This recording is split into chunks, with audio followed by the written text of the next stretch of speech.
Good evening, visitors. Welcome to the Australian War Memorial's last post ceremony. My name is Troy Clayton, and joining us today from the Royal Australian Navy is Captain Nick Tate. We warmly welcome the family of Private Oliver Francis Robinson, whose story will be told shortly. We also warmly welcome the Royal Australian Navy Recruit Class reunion delegation. We welcome the veterans who have served, those that are still serving, and the families that love and support them. We also acknowledge the members of the RSL Services Clubs Association, RSL Victoria, and RSL Queensland, who are watching this ceremony broadcast across Australia. During this evening's ceremony, wreaths will be laid at the base of the Pool of Reflection by family and visitors to the memorial. If you're able, please stand and join in singing the National Anthem.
Thank you. You may be seated. The Australian War Memorial was the vision of Charles Bean, Australia's First World War official historian. Bean landed with the Australian troops on Gallipoli and stayed with them at the front through to the end of the war. The idea of this national memorial and museum came to him at Pozières, France, in the depths of the bloody fighting of 1916.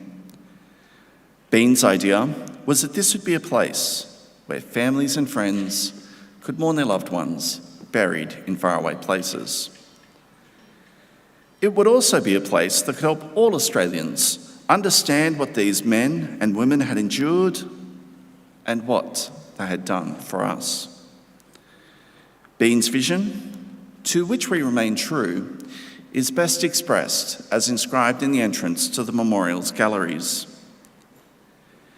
Here is their spirit, in the heart of the land they loved, and here we guard the record which they themselves made. Tonight, we'll read the story behind just one of those on the Roll of Honour, which lists the names of more than 103,000 men and women who have given their lives for us in war and on operations for more than a century. But first, we present a lament, Flowers of the Forest. Wreaths or floral tributes will now be laid at the base of the Pool of Reflection.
Today, we remember and pay tribute to Private Oliver Francis Robinson.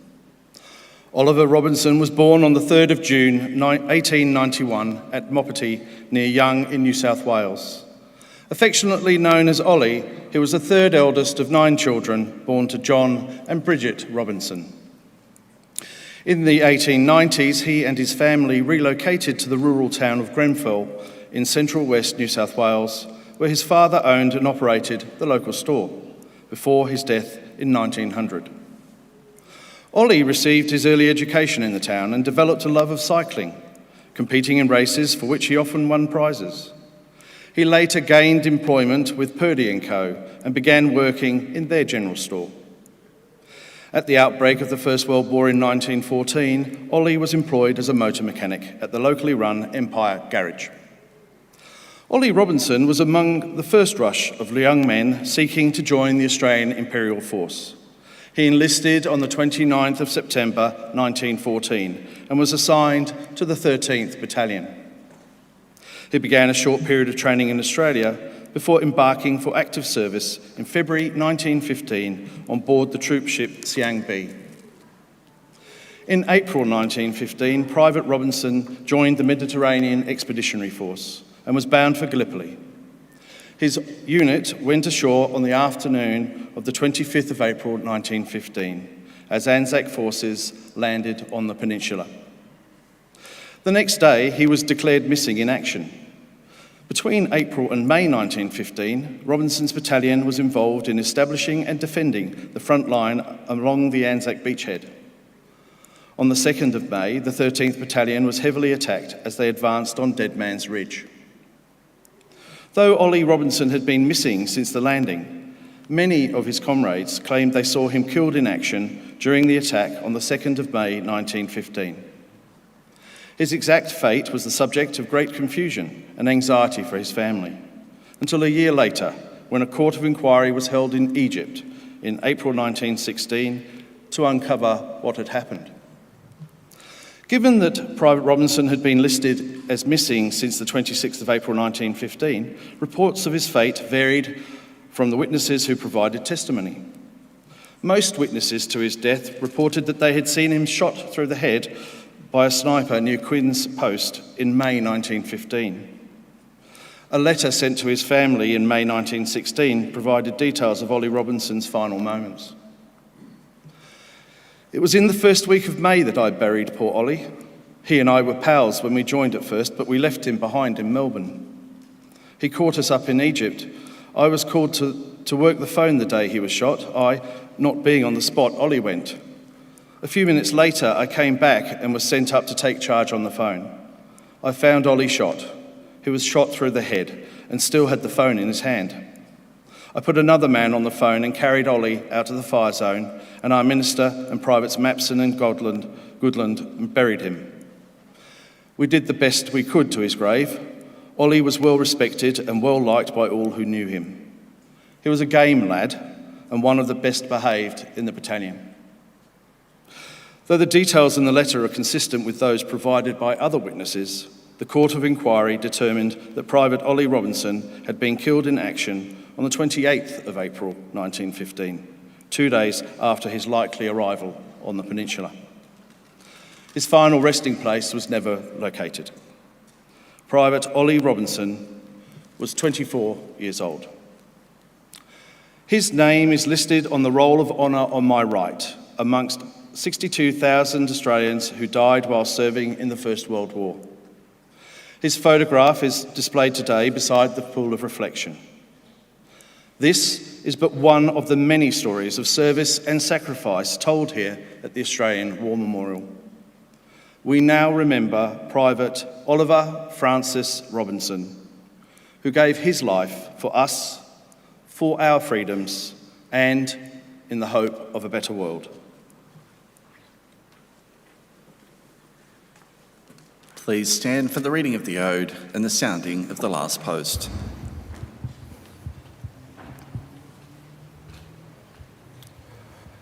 They shall grow not old, as we that are left grow old. Age shall not weary them, nor the years condemn. At the going down of the sun and in the morning, We will remember them. We'll remember them.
Lest we forget.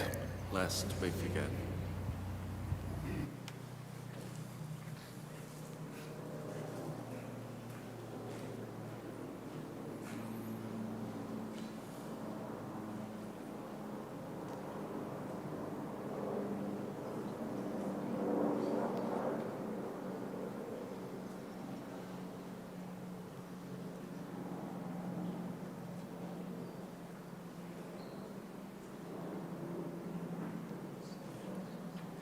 We leave you this evening with the words of the memorial's founder, Charles Bean.